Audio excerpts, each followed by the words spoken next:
Hi, we're Roy and Karen, and this video is about our RV bucket list trip to Theodore Roosevelt National Park. We're still here in the Finger Lakes area. It's rainy, and Karen said, hey, let's make another video. Theodore Roosevelt was a really good national park. Karen's like a whole new person. It's been great. I got my apple pie moonshine. What do you got? I have my Finger Lakes Rosé, which is not a choice I ever thought I'd make. Cabernet Franc and 15% Pinot Noir. Yummy. Tasty. We bought 2 bottles. We drank one there. Oh, this is That's what's left another of it. story. In our last video, we had hit the wall. We were done making videos. We were done traveling through giant states, and I think our journey took us east to west or west to east across some pretty wide states. It took a lot of time to get through them. we were not going to make any more videos till we got back home to Florida. Keep that in mind as we describe to you the next part of this journey, as we're stressed and it's all my fault. So we leave Glacier National Park, and just as we start going over the pass, we get hit with a hailstorm, and then the hail turns to snow, and we're like, what? It might be a good day to leave. Let's just go back to Florida. And remember, as I've mentioned, Montana's a big state, and we've got a long day's journey. We're gonna drive the entire day, And we're still going to be in Montana. Yeah, we're gonna end the day in Jordan, Montana, which was the most unusual campground situation that I'd come up with. Number one, I had to make the reservation by text message. And when we got there, it was just a gravel lot with hookups.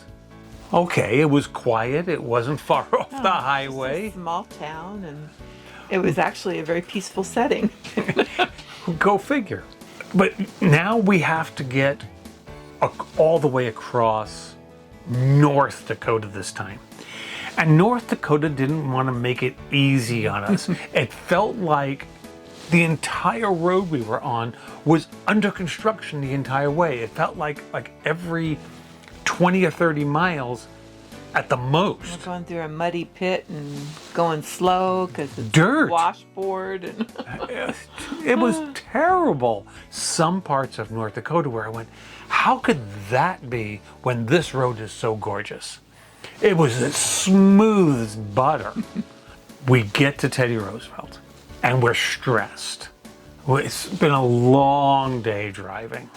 We went to the visitor center, and they told us, which turnouts on this drive that we could take, the wildlife drive, would give us the most bang for our buck, and where we would see the bison and the wild horses. And we're gonna go on some nice, easy 0.1, 0.3, 0.5 mile hikes. Explore the area before we settle into our campground for the next couple nights and just chill. Yeah, we're gonna take it easy. We're ready for some downtime. We're pretty tuckered out. And it's only a 24-mile loop, except It's not a loop. it's under construction. Imagine that. It's the one section's closed, and it's been closed for who knows how many years. Who knows? So it's a 48-mile out and back after driving.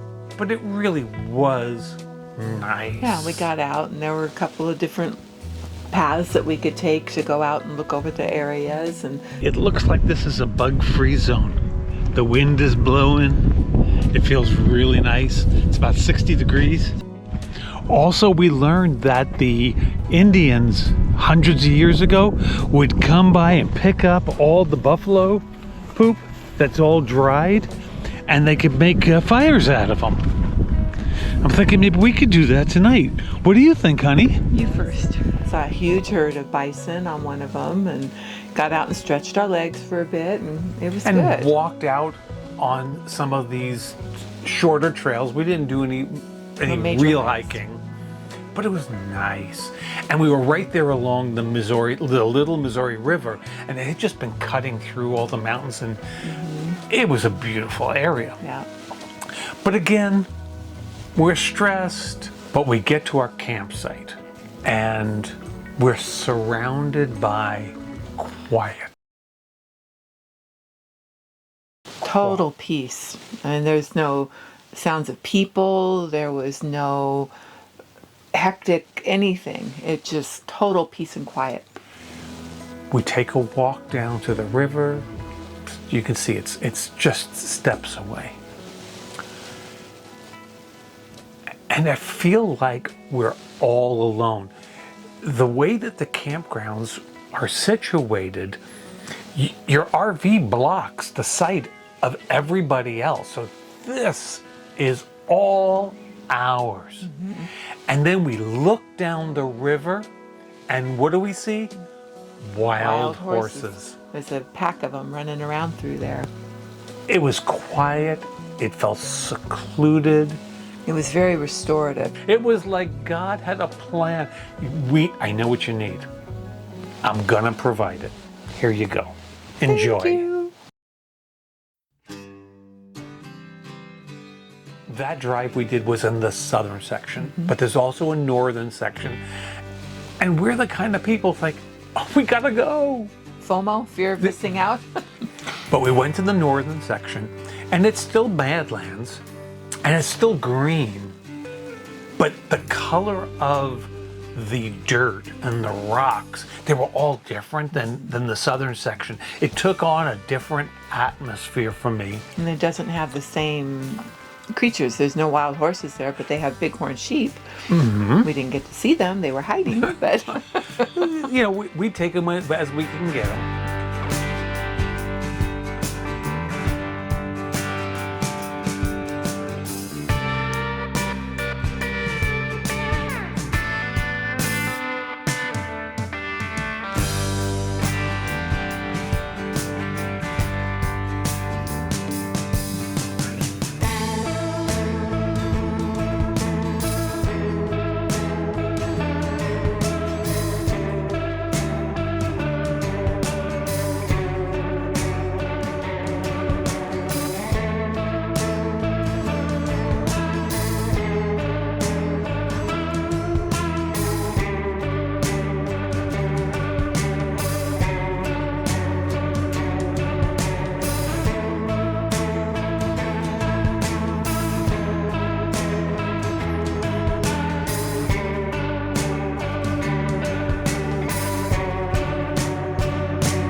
But I think one of the things I haven't mentioned, and it's the same in Badlands, Badlands National Park, one of the things I really enjoy are all the formations that's formed by the erosion of the rock, the dirt. And both in the south and the north here, there was some truly interesting formations that I just really enjoyed taking in. But the Cannonball Mystery, that one, that was bizarre.